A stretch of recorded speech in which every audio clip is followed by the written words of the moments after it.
વલસાડ જિલ્લાના નાના પોંઢાના આમદા ગામમાં વીજ કરંટ લાગવાથી ગંભીર રીતે ઘાયલ થયેલા ધામણ સાપને રેસ્ક્યુઅર મુકેશભાઈ વાયડે પોતાની કોઠાસૂઝ અને માનવતાથી CPR આપી નવજીવન આપ્યું.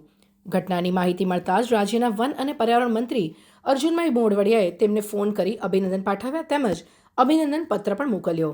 મુકેશભાઈએ અત્યાર સુધી 8,000થી વધુ સાપોને રેસ્ક્યુ કરી વન્યજીવોની સુરક્ષા માટે નોંધપાત્ર સેવા આપી છે.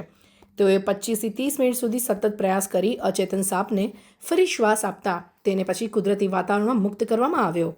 રેસ્ક્યુઅરની આ સેવાભાવી કામગીરી ખેડૂતો અને ગ્રામજનોએ તેમજ મંત્રીએ બિરદાવી. મુકેશભાઈ કેમ છે? નમસ્કાર સરજી. નમસ્તે નમસ્તે. મેં તમારો નમસ્તે તમારો વિડીયો જોયો હે? જી સર. બહુ ઇન્ટરેસ્ટિંગ છે. તમે મોઢેથી સાપને પેલો CPR આપીને બચાવ્યો. જી સાહેબ. અચ્છા, એ કયો સાપ કઈ પ્રકારનો હતો? એ નોન વેનમસ એટલે કે આપણે ગુજરાતીમાં ધામણ સાપ કહીએ છીએ. અચ્છા, એ હતો. એટલે કે એમાં ઝેર નથી આવતું સર. અને કે એ કેવી રીતે ઉપર ચડી ગયો હતો? હા, એ અમે છે ને સાહેબ અમારે ઘરે ભાત કર્યું હતું ડાંગર. હા, એની કાપણી ચાલતી હતી અને બાજુના ખેતરમાં બી ભાત કાપેલું હતું. એટલે બીજે દિવસથી મતલબમાં એક દિવસ સુકાઈ ગયો એટલે બીજે દિવસથી મતલબમાં એને પૂરે ક્યાં બાંધીને જોડવા માટે તૈયારી કરી છે. એટલે મજૂરોને એવા આવ્યા હતા. હા, હું બાજુના ખેતરમાં મારા ખેતરમાં ભાત કાપતો હતો અને મારું કોઈનું ખેતર છે ત્યાંના બંને છોકરાઓ અને મજૂરો ત્યાં લાગેલા હતા ભાતના કોઈ ત્યાં બાંધતા હતા. હા, એટલે એક કામગીરી ચાલતી હતી.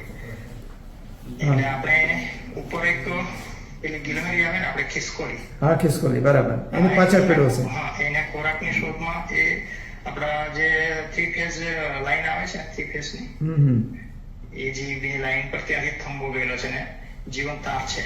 અચ્છા, એમાં ડી ગયો છે. તાર પર હા, એમાં એ ખિસકોલી કદાચ કૂદીને ઝટકો મારીને પેલા ઝાડ પર જતી રહી ને તાર પર લાગી ગયો. એટલે એને જે એનું હૃદય આવે છે ને આપણે એનો હેડ પરથી એટલે મોઢાથી એક મતલબમાં 1 થી 1.5 ફૂટના અંદર એક હાર્ટ હૃદય આવે છે ને ફેફસા ને બધું જોઈન્ટ આવે છે. એટલે ત્યાં એને નજીક કરંટ લાગી ગયો હતો. અચ્છા, એટલે ઉપર 15 ફૂટથી નીચે પડી ગયો. પછીથી મને ભાઈના છોકરાએ કીધું કે કાકા અહીંયા કે સાપને કદાચ કરંટ કેવું લાગ્યો છે ને નીચે પડ્યું છે ને બીજા એક બે જે નાના નાના ચકલાઓ આવે છે ને એક કંકાસ લાગ્યા એને જોઈને સાપને. એટલે પેલા ચેતી ગયા કંઈક છે એટલે મને બૂમ પાડી. એટલે હું બાજુમાંથી જ ગયો ને જોયું કે આ તો સાપ છે અને જોયું તો એને કરંટ લાગેલો હતો. થોડુંક એના કરંટ લાગેલો હતો પેલો ચામડી વળી જાય ને તેવું. એટલે બાજુમાંથી જો અવાજ આવ્યો ને પેલો ફાંક દઈને અવાજ આવ્યો ને ત્યાંથી ધુમાડો ઉપર તાપ પછી ઉગડે તે ખ્યાલ આવી ગયો કે અહીંયા કંઈક થયું છે. એટલે બીજાને જોયું તો ધામણ સાપ હતો. અચ્છા, તમે પહોંચી ગયા પછી?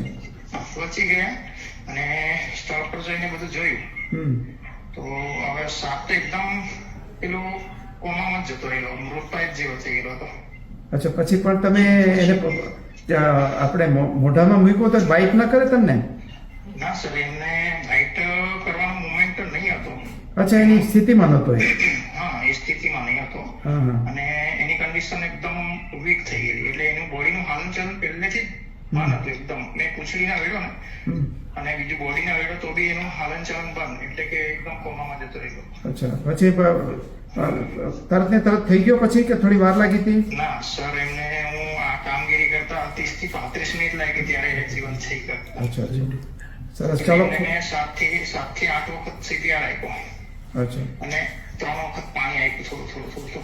પછી થોડુંક જમીન પર મૂકીને રિલીઝ કર્યું, એનું મુવમેન્ટ જોયું, પાછું CPR આપ્યો. જેમ જેમ જરૂર પડી એમ એમ કરીને પછી એનું મુવમેન્ટ આવી ગયું અને પછી સારી રીતે એનો એટલે પાછું અમારા જ ખેતરમાં એને રિલીઝ પણ કરી દીધું. અને સર તમે DC પટેલ સર ત્યાં આવ્યા હતા?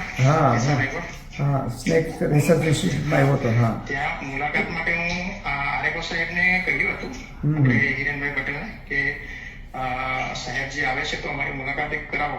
અને હું પાછો આવીશ ત્યારે જરૂર મળીશું આપણે. તમે પણ આ બાજુ આવતા હોય તો આવજો. તમને છે ને તમારું એડ્રેસ અહીંયા મારા સ્ટાફમાં કોઈને આપી દો એટલે હું એક કાગળ તમને મોકલાવીશું.